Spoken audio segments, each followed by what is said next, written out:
What we have seen in the media in the last 5-10 years is many of the terrible stories, the negative stories about what happens when you don't, or if you don't, have a good relationship in minority communities. And even if the previous record of that company was excellent, that one headline can destroy decades of good relationships. Minority people and women and others also, the consumer, does not know whether that one incident is just one incident or is indicative of an endemic situation in the company. The executives and managers need to be very aware of the fact that some of their hiring and promotion practices may lead to some misunderstandings unless it's clearly articulated. What are the qualifications? What are the educational requirements? What are the experiential requirements that are needed? If not, a company could find itself in the middle of a public relations nightmare of a class action suit brought by a group of minority employees, and all of a sudden you find that your brand name, which is known worldwide, is being maybe adversely affected. Sometimes in organizations, leaders will assume and believe, truly believe, that everything is going along fine.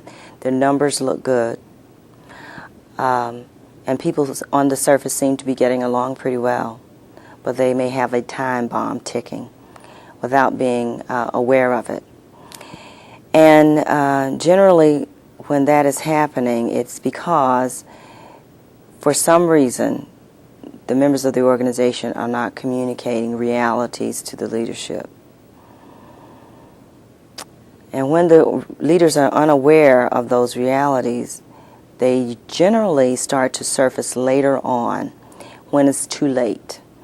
When people have started to walk out of the door, when the retention rates start to go down and turnover starts to go up. You have to keep in mind that people like myself came from a generation that probably what is discrimination today was a joke a decade ago.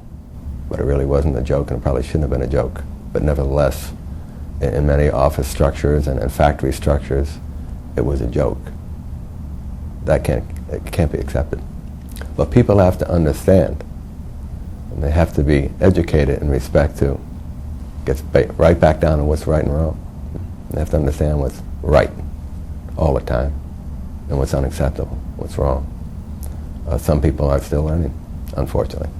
I see routinely that a big problem that employers face when it comes to being sued is that people in high positions operated as if these rules don't apply to them.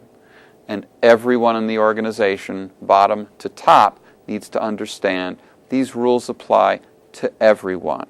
These rules apply to everyone when it comes to the telling of offensive jokes, making of offensive comments based on age or ethnic background. The higher you are in the organization, the higher the standard you'll be held to when a jury is sitting in judgment of what you've said or done. Some companies participate in industries that are regulated. And when they're playing in a business-to-business context, and they're selling to companies that have to deal with EEOC regulations specifically, for whatever reasons, whether they're an arm of the government, whether they serve an arm of the government, whether they have been fraught with lawsuits and are therefore monitored a lot more actively, or belong to various unions or whatever. Any company selling to other companies that have to deal with these regulations simply must have a high awareness of an inclusive workforce and be prepared to defend that specifically, or risk losing that business, in fact, because your buyers cannot afford to buy from a company that could, in fact, undermine their own success. But I still think there are companies that send people out without any education whatsoever. Now, ultimately they'll learn. They'll learn, unfortunately, however, by probably making mistakes, and hopefully those mistakes won't hurt them, in achieving their business goals.